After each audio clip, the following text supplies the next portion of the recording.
पाडा पोलीस स्टेशनच्या हद्दीमध्ये जे अंमली पदार्थ पथक जे आपल्या परिमंडळामध्ये काम करत आहे, सदर पथकाचे आपले जे अधिकारी आहेत, एपीआय अनिल गायकवाड, ठोके जितेंद्र ठोके, ग्रेड पीएस आणि सर्व टीमने सर्वची कामगिरी केलेली आहे. आणि खडकपाडा वाडेकर परिसरामधून आपण 3 आरोपींना त्यामध्ये ताब्यात घेतलेला आहे. त्यांच्याकडून 107 किलो गांजा त्यांच्याकडून जप्त केलेला आहे. 3 जे आरोपी ताब्यात घेतलेले आहेत, या तिन्ही आरोपींचं यापूर्वीच एनडीपीएस गुन्ह्यासंदर्भातलं रेकॉर्ड आहे.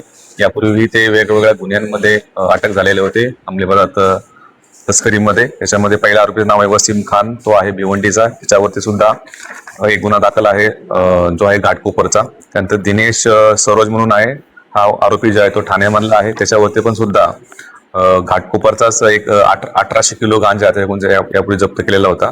त्यानंतर तिसरा जो आरोपी आहे जो मोहित वर्मा, तो मुलुंड पोलीस स्टेशनचा, याच्यावर सुद्धा मुलुंड पोलीस स्टेशनमध्ये एनडीपीएस गुन्हा दाखल होता. अशा प्रकारची जी कामगिरी जी आहे ती आमच्या पथकाने केलेली आहे.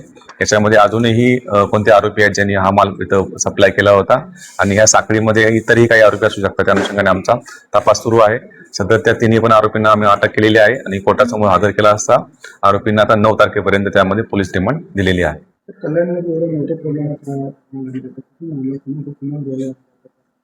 हा जो तपास जो आहे सदरचा मला कोणत्या ठिकाणी मला होता यापूर्वी आपण पाहिलं असेल की आपण नागपूरमधून असेल आणि ओडिसामधून विशाखापट्टणम या ठिकाणी सुद्धा जाऊन आपण आरोपी अटक केलेले आहेत आणि ही संपूर्ण साखळी जी आहे ती आपण ते ब्रेक करण्याचा निश्चितपणे प्रयत्न आहे. या प्रकरणामध्ये सुद्धा हा माल सदरचा माल कुठून आला होता, कोणत्या ठिकाणी घेऊन जाणार होते आणि इतरही कोणकोणते याच्यामध्ये सहभागी आहेत हे पूर्णपणे आपण साखळी याच्याकडून तपास करून पूर्ण करणार आहोत, जेणेकरून हे पूर्ण रॅकेट जे आहे आपल्या त्या रॅकेटच्या मध्ये आपल्याला मुळापर्यंत जाता येईल.